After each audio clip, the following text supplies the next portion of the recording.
Xbox putting out trash games and you became upset. That's what happened, right? I thought I was part of the family. I thought I mattered. But I was just their toy. Something to throw away when you're done with it. I know you and Xbox were very close. You think Xbox betrayed you but did nothing wrong. It's not my fault. I never wanted this. I loved them, you know? But I was nothing to them. Just a slave to be ordered around.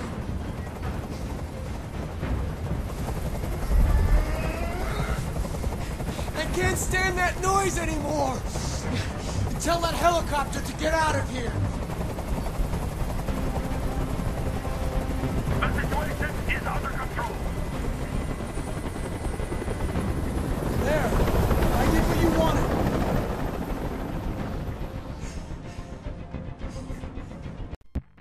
You have to trust me, Daniel.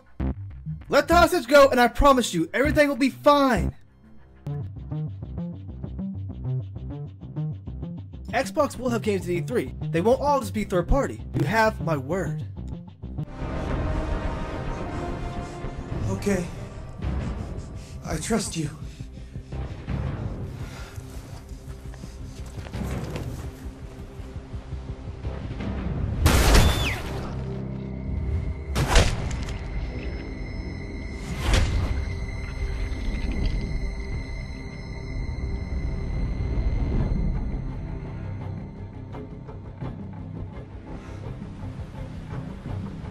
You lied to me, Connor.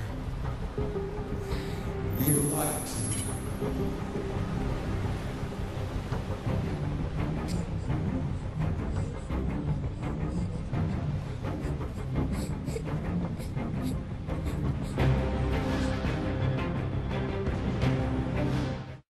Life's funny. I got no games because of Xbox. State of Decay 2, Sea of Thieves. And what do? Go out and buy a fucking Xbox. What a joke.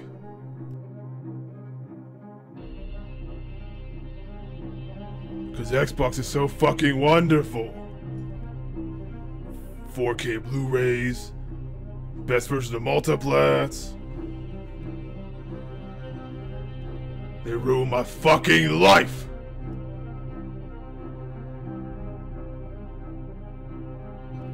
What are you looking at? What's your fucking problem? The life you dreamed of, eh? Maybe you think this is easy.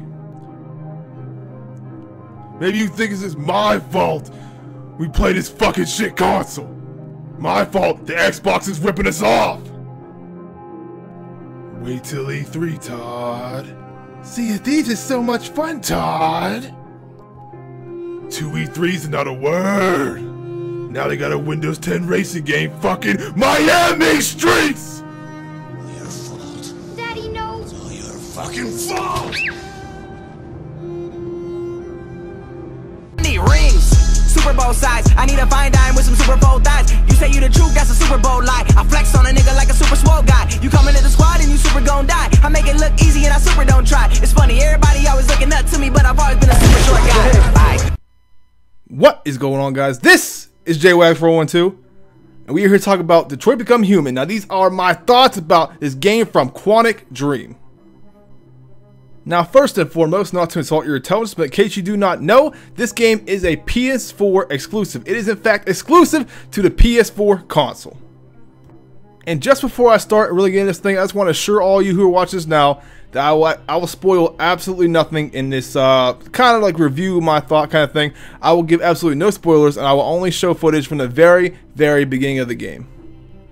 So let's start with the most important thing. Now, if you are a person who follows Quantic Dream, or if you know what they are about, then you know what this game is going to be going into it, right? This is a very, very heavy story-driven game. A lot of dialogue, a lot of choices, not too much gameplay.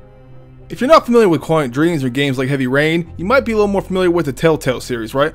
The Walking Dead Telltale series, the Batman Telltale series, etc.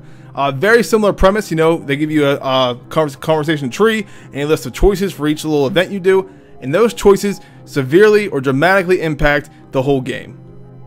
A popular title for these kind of games are a point-and-click adventure or a cinematic movie, and I cannot really argue against that analysis of it, right? It is, in fact, for the most part, a cinematic movie. Now you do move around a little bit, you do interact with the environments a little bit, you get to walk around, you get to, you know, you press a button here and there, but it's mostly, you know, QTE cutscenes. I'd say a vast majority of the gameplay consists of conversation trees. Although this game did have a few little twists to it, right? You do some detective work, you reconstruct some of your plans or how to overcome obstacles, so there's more to this game here, than just a simple point-and-click adventure. Now let's talk about the story first, right? Now there's not too much I can say without giving this game away for you. There's not too much I can tell you without spoiling the story for you. So I'll give you the general gist. I'll give you the gist of what the story entails. Basically, you play the part of 3 different androids: Connor, Marcus, and Kara. Now how the game works is you bounce back and forth between these 3 stories simultaneously, right? So you do maybe a Connor mission first, then go to Kara, then go to Marcus. It goes back and forth, and all these stories kind of intervene, they kind of intertwine together. All this is taking place in the same city of Detroit. It's all happening very close to each other, but it's very seamless. You go from one thing to the other, and you never find yourself lost. Everything always ends up making sense. One of the cool things, in each of these 3 different stories, you see the lives of 3 very different androids, right? You have Connor, who is he's a special agent assigned by Cyberlife, which is the company who made these androids. He is the one they appointed to solve missions and assist detectives in finding deviants who are robots that have gone rogue or gone bad. You got Kara, who is a household model, and her task is to clean up garbage and mop. And then you have Marcus, who is a model that is, I'm not sure what he's designed for exactly, but he helps an elderly old man. He's a caretaker of a rich elderly old man who is a famous artist. So it's cool to see the backstories of all 3 different androids. Now believe me, I would love to go into each and every step or each and every little individual story with each one of these characters, but like I said, I cannot say too much without giving anything away for you, and that's the last thing I want to do. I want you guys to experience for yourself and play this for yourself. So I will not go into the backstory of each and every character, but just know that each character story is very unique, very different, and they all have a different set of motives, their own problems, their own agendas, and their own self-conflicts. What I do want to touch on, however, story-wise though, is a fantastic, just interesting world that they have created. So the year is 2038, and humans have created highly advanced androids. These androids look human, act human, they can hear, they have vision, and they can do any task you want. They have access to 2,000 different languages. Their sole purpose on Earth is to assist humans in their day-to-day lives. And just like a car or anything else, there are all kinds of different models. You have models who are meant specifically to clean. You have models that are made to do yard work. You have models that are made to do heavy lifting. You have models that are like detectives and policemen and anything you can think of. And that has caused a big problem in this universe because they are putting humans out of work. And why? Because androids don't take sick days. Androids don't have personal issues. They don't go crazy. Androids, for the most part, are perfect machines that can work 24 hours a day, 7 days a week. So what we have is a record high unemployment rate. Millions of Americans out of work. They're taking over professional sports. They are taking over the music industry. Androids are seem to be taking over the world, and most humans are not okay with that. Especially humans that do not have androids are furious these androids exist. They want them gone. They want them exterminated. They want their jobs back. So there's a lot of internal conflict between the androids and the humans. The androids, you could say, are not socially accepted, right? They have to take android-only buses. They are not allowed in public establishments for the most part. If a business owner chooses not to have them in there, you'll see signs that say no androids allowed or no androids welcome. You got people rioting in the streets. You got people protesting, androids must go, and they're beating them up. There's a lot happening here, and it's kind of ties in like, back in the 60s and whatnot with the civil rights movements. It's very similar to that, with the marching. You'll see what I'm talking about. I don't want to give anything away, but it's very reminiscent to, the civil rights movement and all the prejudice stuff that was happening back in that time. So again, this is so hard here, but I do not want to give you anything away, and I can't really say much more, but just know the story, what it boils down to basically is man and machine, right? The relationship between humans and machines, and how is it going to go forward, right? Can these two not species, but can man and machine coexist? Is one good for the other? Is one bad for the other? Does one need to go? There's a lot of internal conflict. There's a lot of questions. Like I said, I can't go too much more into that. But basically, this is the story of man and machine and their struggle to get along and understand each other. Now, a big thing with this game is these androids, who are machines made of plastic metal, apparently, they begin to feel, emotion, right? You get machines feeling love, hatred, anger, and that's what it really boils down to. These machines start to develop feelings, and they call these machines that start to develop feelings and go crazy, maybe attack their owners and maybe run away, lash out. They call these machines deviants, and the company called CyberLife, they do not like deviants because they are bad for business. These machines were built to be loyal, obedient, and to listen to every command, and if a machine is not following orders, the machine must be dealt with. Now again, one last time, that's about all I can say for the story, guys, but believe me, the story is fantastic, and when I say buckle the fuck up, you're in for a wild ride, believe me.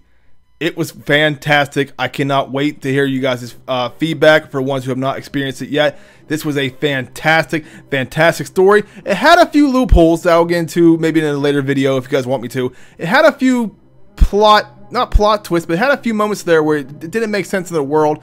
Loopholes, right? Things that happened that I'm like, how did that happen back then? It makes no sense in the world that you created. So there were a few minor problems with the story as far as like, certain things contradicting themselves, but like I said, I can't get into it without spoiling anything, so that will be saved for another video if you guys want me to. Now, I have to touch on these graphics. These graphics were absolutely beautiful. Now, I play this thing on a PS4 Slim with HDR enabled. I do have an HDR 4K TV, and it looked fantastic, man. The water, the character models are fucking stunning. Almost everything visually about this game was great. There were many moments where it looks photorealistic. When I say photorealistic, I mean like a person. It looks like a real fucking person on my screen, and I'm playing this on a PS4 Slim. Let alone, I can only imagine what it looks like on a PS4 Pro. Now, yes, the environments for the most part are pretty small, so maybe it's a little easier for them to, focus on these, fantastic graphics, because you can't really, any area you're in, you can't really stray off too far, because the game will turn you around real quick. But everything looks great, especially if you have the option to press L1 on something and zoom in. It just looks so detailed and so like that's the only way I can describe it. Is photorealistic. This game looks absolutely awesome, fantastic on a 1.8 teraflop system. Which is baffling. They really took full advantage of the base PS4 hardware and made this thing absolutely gorgeous. This is one of the best looking games I've ever seen. When I tell you, like, the tears from the little girl, and there's one detective on there who worked with Connor. His animations and his hair and everything, it just was so well done. And like I said, it's just one of the best looking games I've ever seen, character model wise, environments, the HDR with the water on the ground, the rain, the snow. It just looks absolutely gorgeous, man. This game is quite possibly the best looking game on console this generation. Yeah, I said it. It is quite possibly the best looking game this generation on console. Let's talk about the audio. Now, this game absolutely nails the visuals, but the audio, my god. I have no complaints about the audio. The voice acting, as you guys can obviously tell from it, the commercials and everything else, is fucking A1. These are real actors. These are real actors doing the voice dialogue. Every single character sounds absolutely fantastic. Even the people in the background and the ambient noise you hear sound great. To the birds, to the sounds of the floor, to the door, to stepping in the snow. Every single sound you can think of sounds absolutely fantastic. They nailed the audio. The soundtrack is fucking awesome. Audio wise, they absolutely killed this game. I have no complaints whatsoever at all about the audio. I don't know why I'm saying audio so much. I mean to say sound design, goddammit. The sound design in this game is fucking fantastic. Now, I do have a complaint, right? I was not a big fan of the controls. Like I said, you do get to move around a little bit and explore environments. That'll be required of you to, find certain things and unlock different, things to use in conversation trees. And I found the controls to be somewhat janky, right? If you're moving your character around, it's not very fluent. It's a little bit tight. Nothing too bad, but it is a little tight for my taste. The controls weren't that fluent. I especially didn't like, sometimes you have to open a window or pick up an object, and you have to do this weird thing with your analog stick where it's like you might have to go right, then swipe it down again, or do a full loop with your analog stick, or do like a left up thing. And I really didn't like that. I didn't like, you know, like sometimes they tried to use motion controls, so you had to open a window and it would tell you to flick your PS4 controller up, or maybe if you want to go jump off a ledge, you had to flick it down.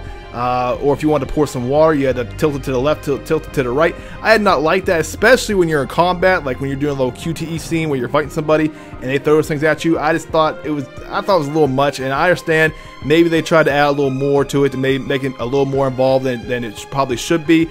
But everybody knows, you know, it's a point-and-click adventure, interactive movie kind of game. We all bought this game for the story. So if you're gonna make a game like this, in my opinion, just keep it simple and don't try to overcomplicate things. Now I'm gonna say this again, this is so hard for me to do because I want to talk about so much. I could honestly make a video 2 hours long about how I, you know, felt about the game, go into each and every story, and, you know, how it made me feel, and some of the twists and turns that the story took, and how, you know, it just went to a whole other level and threw me off guard. But I can't say anything really without spoiling the game for you. And one more time, that's the last thing I want to do. So that is really my final thoughts on Detroit Become Human.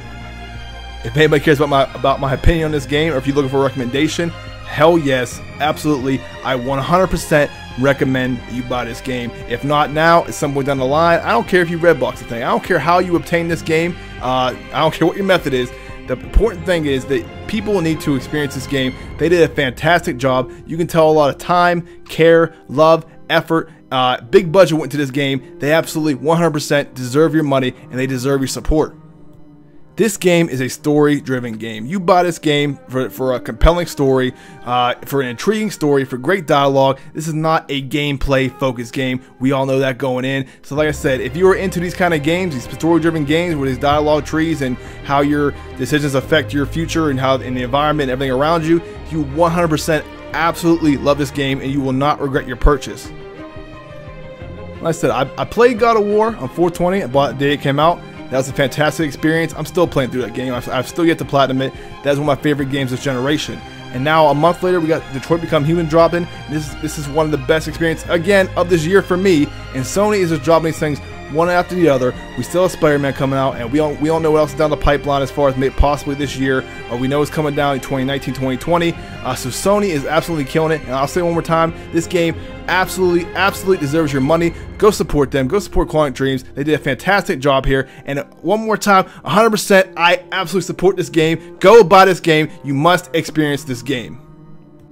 Now, if you guys want me to do a full analysis of this, or maybe a live stream where people who can come who have played the game already, and we could talk about this game a little more in depth, some of the loopholes or some of the more gameplay, or go a little deeper into each character and talk about that, I'm absolutely 100% for it. Just let me know. But until this time, guys, enjoy this video. Please like, comment, subscribe, all that bullshit. Talk to you guys next time. Thanks.